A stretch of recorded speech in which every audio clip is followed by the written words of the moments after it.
Right now, you've got 47 apps sitting on your phone. You have podcasts covering every weird niche imaginable. Yet you still feel absolutely bored.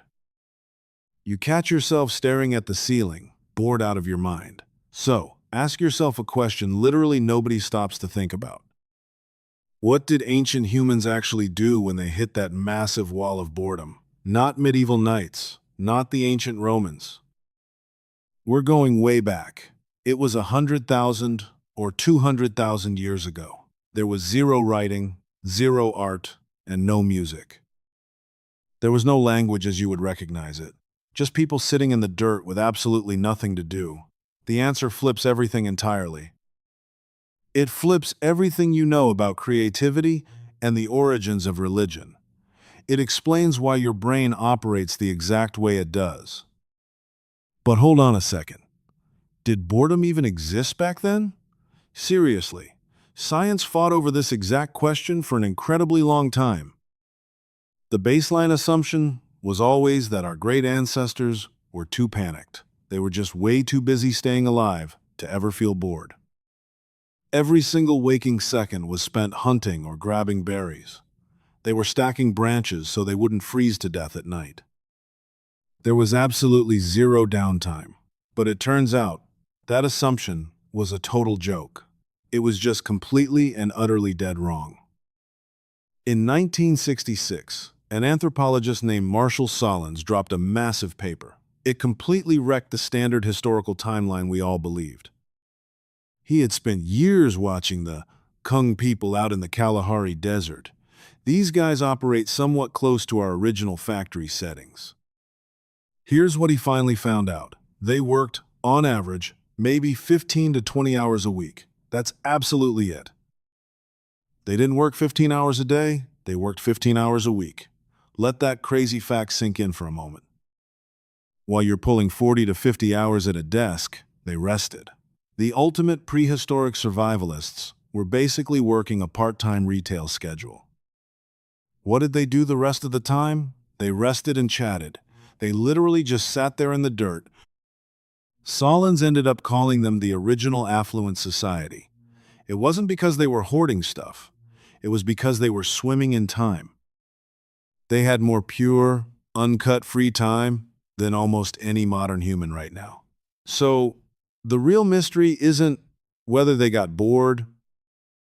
It's what triggered in their brains when that boredom finally hit.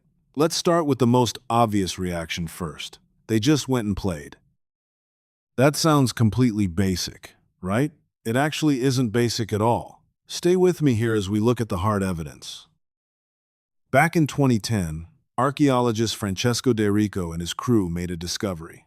They analyzed a bunch of old shells pulled from Blombo's cave. These shells were 75,000 years old. Someone had punched tiny holes straight through them. They rubbed them down with red ochre. Think about this for a second. These were not tools for skinning animals. They weren't weapons to fight off predators at all. You couldn't eat them. They were beads. Somebody sitting in the dirt with absolutely nothing pressing on their schedule decided to make custom jewelry. That right there is the oldest confirmed piece of art in human history. It was born entirely out of pure, unadulterated boredom. Now, think about the brutal logistics. Making those beads wasn't a 5-minute craft project. It would have taken hours or probably even days. Scraping a rock against a tiny shell takes serious time. They had zero electricity, zero metal tools, and zero modern dopamine-fueled patience. That's one brutally long afternoon to sit there.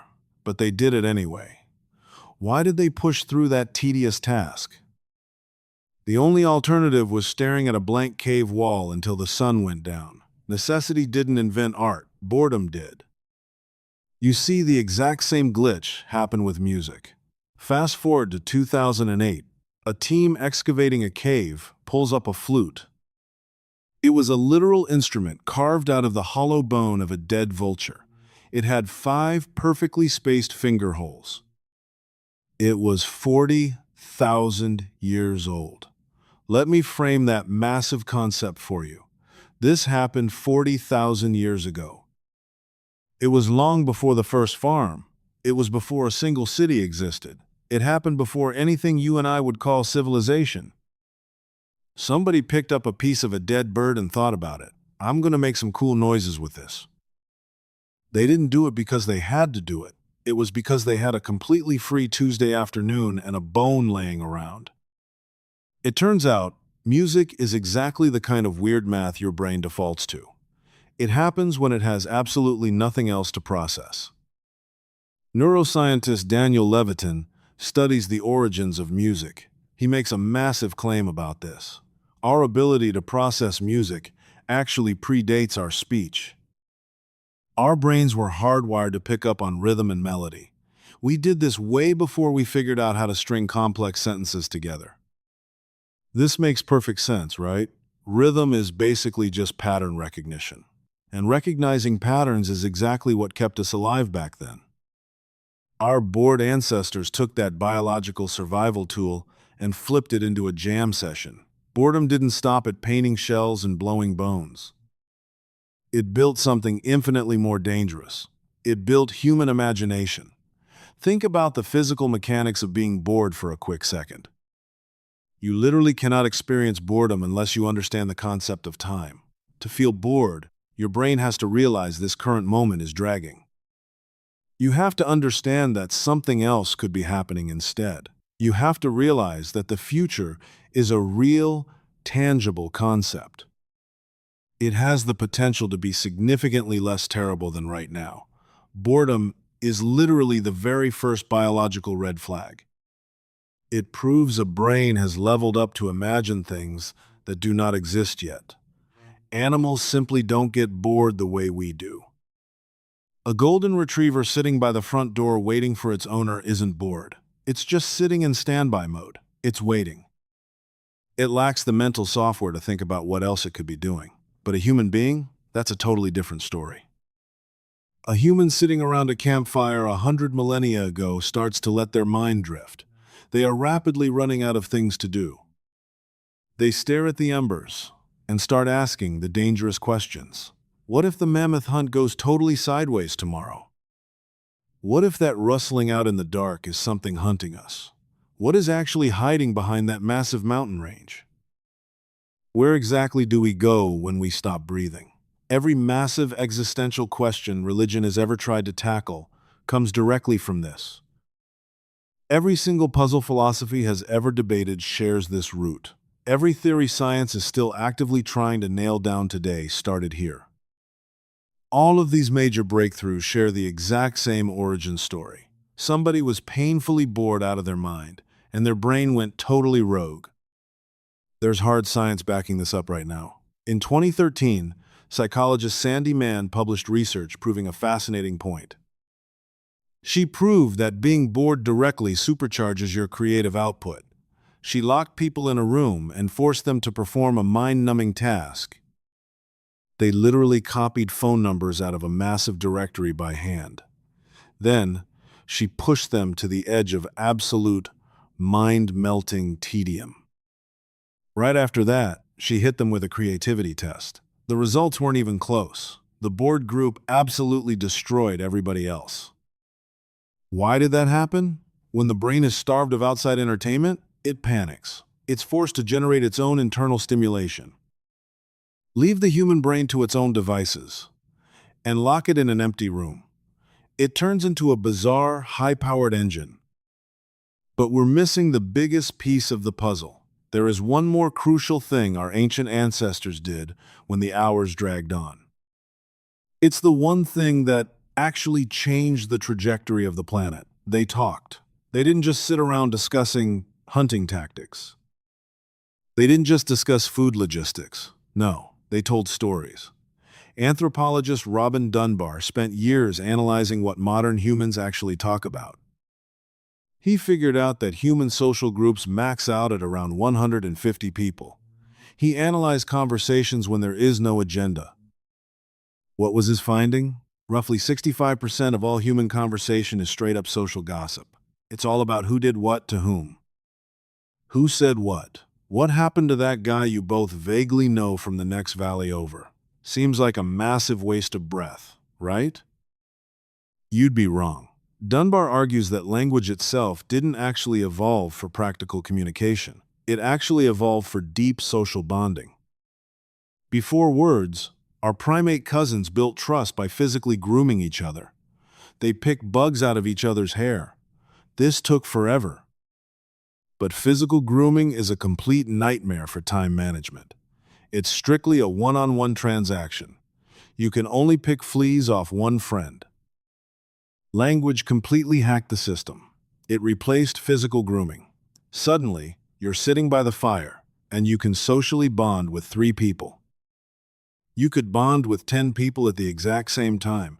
You could tell a compelling story about someone who wasn't even there. You could forge deep trust with people you had never even touched. Language, and by extension human civilization, didn't emerge to coordinate survival tactics. It exploded because we were sitting in the dirt with absolutely nothing to do. We just started whispering about each other in the dark. Boredom literally invented gossip, and gossip literally invented human society. So, look at exactly where we have ended up today. 75,000 years ago, some guy losing his mind in a cave scrapes out a bead. 40,000 years ago, somebody else carves a flute. In the massive gaps between all that, people huddled around campfires. They were desperately trying to kill time. They started asking profound questions. Nobody had the answers to these questions. They asked about death, about the sky, and about why things are the exact way they are. Some of those questions became religion. Some of them laid the groundwork for science. Some of them became beautiful art. And some of them became you. Yeah, you. Lying awake at 2 in the morning, staring at the ceiling, thinking about absolutely nothing in particular. Here's the uncomfortable truth nobody wants to talk about. Modern psychology actually has a clinical term for what happens when you eliminate boredom completely. They call it cognitive overload. Just pause and think about that. When you shove a screen in your face every single waking second, you suffer. Your brain never gets the empty space it physically needs. It needs that space to do its actual job in the quiet moments. It needs to process, consolidate, and create. There's a background program in your head called the default mode network. That's the part of your brain that fires up when you do nothing. It's the exact same network responsible for deep creativity. It powers your self-reflection and your empathy. And here's the catch. It only powers on when you are genuinely bored. We spent 300,000 years evolving to fill the dead silence with something profoundly meaningful. Then we went ahead and built the smartphone. We've been suffocating that silence ever since. But here is the stark reality. You force yourself to put the phone down, and you win. You just sit with nothing for a second. Every time your mind starts to wander and you actually let it, you tap into raw power. You use the exact same magic that made the bead.